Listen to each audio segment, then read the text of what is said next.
የምትፈልጉትን ንገሩኝና እንዴት ማግኘት እንዳለባችሁ እኔ እነግራችኋለሁ።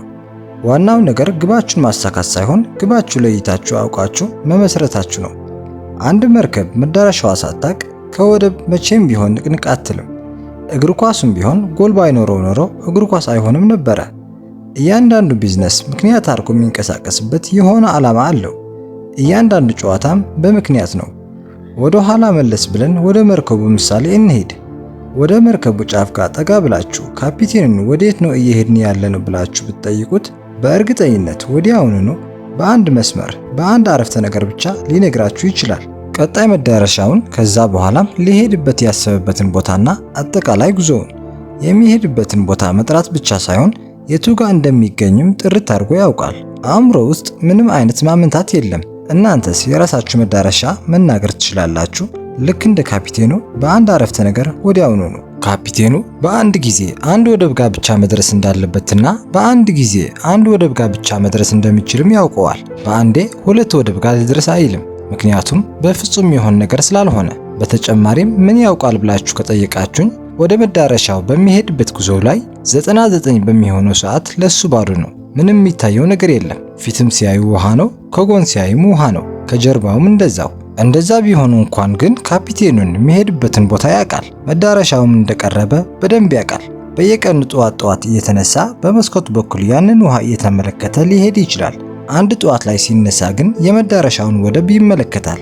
በመዳረሻው ላይ ያለውን ጉዳይ ይጨርስና ወደ ቀጣዩ መዳረሻ ድጋሚ አቅዶ ይነሳል ማለት ነው።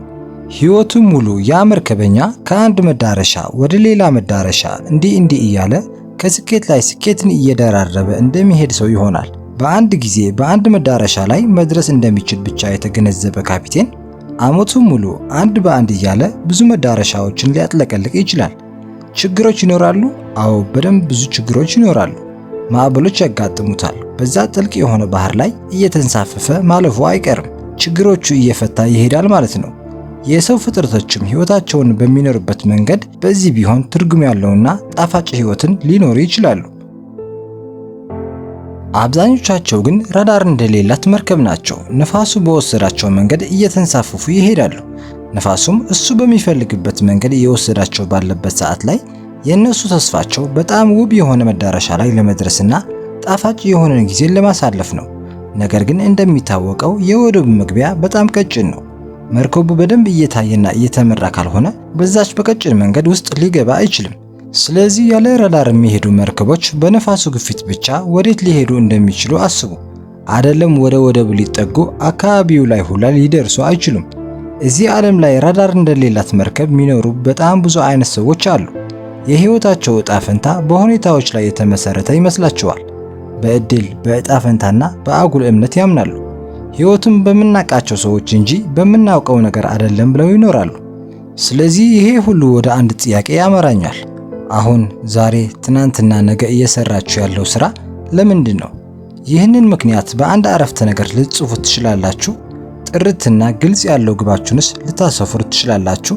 እያንዳንዱ ስራ ምንም ይሁን ምን በህይወታችን ውስጥ የምንፈልገውን ቁልፍ በራሱ ውስጥ ይይዛል። ነገር ግን እሱን ቁልፍ መፈለግ አለብን። በንግዳችሁ ወይም ደግሞ በስራችሁ ውስጥ ባለሙያ ለመሆን ወስኑ። አስተውሉ። ወይም መወዳደር ወይ መፍጠር፣ ከሁለት አንዱ ብቻ ነው ልናገኝ የምንችለው። በስራችን ውስጥ ከሌሎች ሰዎች ጋር ከተወዳደርን ተመሳሳይ የሆኑ ሽልማቶችን ለመቀበል ፈቃደኛ መሆን አለብን። እኛ የምንፈልገው ነገር ያ ከሆነ ጥሩ ይስማማናል ማለት ነው። ነገር ግን በምንሰራው ነገር ባለሙያ መሆን ከፈለግን መፍጠር አለብን እና ይህንን ማድረግ ስንጀምር ላናሳካው የማንችለው ምንም አይነት ነገር የለም። ገደብ የለሽ ይሆናል። አሁን ላይ ሰዎች በጣም አጥብቀው የሚጠቀሙት ቃልና በጣም የሚፈልጉት ነገር አለ። ሴኩሪቲ በምንሰራው ስራ ውስጥ ወይንም ደግሞ በተቀጠርንበት ቦታ ላይ አስተማማኝ የሆነ ቦታ ማግኘት ማለት ነው። እናም አብዛኛው ሰው አስተማማኝነትን ያለው በቅጥር ህይወት ውስጥ ነው ብለው ያስባሉ። ይሄም ደግሞ በፍጹም እውነት አይደለም። ስራ በፍጹም አስተማማኝነትን ሊወክል አይችልም። ስራ ስል የቅጥር ስራ ማለት ነው። ተቀጥሮ እየሰራ ያለው ማንኛውም ሰው ስራውን የሚያጣበት 1000 ምክንያቶችን ልደረድር እችላለሁ። ያም ሰው በማንኛውም ሰዓት ስራውን ሊያጣ ይችላል። ምንም ማስተማመኛ የለም። በዚህ ምድር ላይ አንድ ቦታ ላይ ብቻ ነው ሴኩሪቲ ወይንም ደግሞ ማስተማመኛ ልታገኙ የምትችሉት። እዛም ቦታ ላይ ይህ ነገር ከሌለ የትም ቦታ ሊገኝ አይችልም። ያ ማስተማመኛ የሚገኘው በሰዎች ውስጥ እንጂ ውጫዊ ህይወታቸው ላይ አይደለም። ስለዚህ በውስጣችን ውስጥ ያለ ነገር ነው ማለት ነው። አንድ ሰው በውስጡ ማስተማመኛ ወይም ደግሞ ሴኩሪቲ ካለው ባለቤቱና ልጆቹ ለእራት አብራቸው ቁጭ ሲል ራሱ እንዲሁ ይሰማቸዋል። በውስጡ እንዳለ ያውቃሉ። ኦራ ወይንም ደግሞ ኢነርጂ ልትሉት ትችላላችሁ። መተማመኛው በውስጡ የሆነው ሰው መንገድ ላይ ሲራመድ እንኳን የሰዎችን ቀልብ ይገዛል። ወደ አንድ ክፍል ውስጥም ሲገባ ሰዎች ሁሉ ወደሱ ይዞራሉ። ያንን ነገሩን ከውስጡ መቼም ወስዳችሁ ልትቀሙት አትችሉም። ገንዘቡን፣ ንብረቱን፣ ሁሉንም የሚፈልጋቸው ነገሮች ልትወስዱበት ትችላላችሁ። ነገር ግን እንደ አዲስ ጀምር ብትሉት ያ ሰውዬና አብራው ልታግዘው የምትፈልገው ሚስት ካለችው ከአንድ ዓመት በኋላ ሰውየው ከበፊቱም የተሻለ ቦታ ላይ ሆኖ ታገኙታላችሁ። ምንም ያህል ብትለፉ እንዲህ አይነት ሰው ልትጥለው አትችሉም። ሁልጊዜም ያንሰራራል። ልክ ወተት ውስጥ እንዳለ ክሬም አድርጋችሁ አስቡት። ቀንን ሙሉ ያንን ወተት ልትበጠብጡት ትችላላችሁ። ለትንሽ ደቂቃ ግን ቁጭ ካረጋችሁት ያ ክሬም ተመልሶ እላይ መንሳፈፉ አይቀርም። ለምን? የሚገባ ቦታ እዛ ስለሆነ። ይሄ እንዴት ሊሆን ይችላል ካላችሁ ለመኖር የምናደርጋቸውን ስራዎች እጅግ በጣም ጥሩ በሆነ መንገድ መፈጸም ስንችል ነው። በለማጆች ዓለም ውስጥ ፕሮፌሽናል መሆን ያን ያህል ከባድ አይደለም። በጊዜያችሁ ምን ማድረግ እንዳለባችሁ ከማወቅ ይጀምራል። ሌላ ምን ላይ ይመሰረታል ብላችሁ ከጠየቃችሁ ዕውቀት ላይ፣ እቅድ ላይና መስራት ላይ መሰረት አድርጎ ይነሳል። አሁን ለምሳሌ ሽያጭ ባለሙያ ብንሆን ስለምንሸጠው ነገር ጥንቅቅ አድርገን ሁሉንም ነገር ማወቅ፣ ስለ ሰዎችም ጠለቅ ያለ ግንዛቤ ሊኖረን ይገባል። እነሱ ላይም የተለየ ጥናት ያስፈልጋል። ምክንያቱም የምንሸጠው ለነሱ ስለሆነ። ስለ መሸጥና ስለ ሽያጭም ደግሞ ለብቻቸው መማር አለብን። ለምን? ሙያችን እሱ ነው። በእያንዳንዱ ዳይሬክሽን፣ በእያንዳንዱ አቅጣጫ ላይ እኛ መማር ያለብን ነገር እየቀሰምን መሄድ አለብን። በእውቀት ፕሮፌሽናል መሆን ማለት ይህ ነው። እንዲህ አይነቱ ሰው በማህበረሰብ ውስጥ ሲከሰት እድለኛ በመባል ይታወቃል። ሁሉም የሚፈልጋቸው ነገሮች እጁ ላይ ይመጣሉ። ነገር ግን ለብቻው ሲሆን ያከናወናቸው ነገሮች ያ ሰው ብቻ ነው የሚያውቀው። ስለሚያደርገው ነገር ያለው ጥልቅ እውቀት፣ ስለሚያከናውናቸው ነገር ያለው እቅድና ስለሚያሳልፍባቸው የሥራ ጊዜያቶች እነዚህ እንዳለ ተደምረው በማህበረሰቡ እድለኛ የሚል ስምን ያሰጣቸዋል።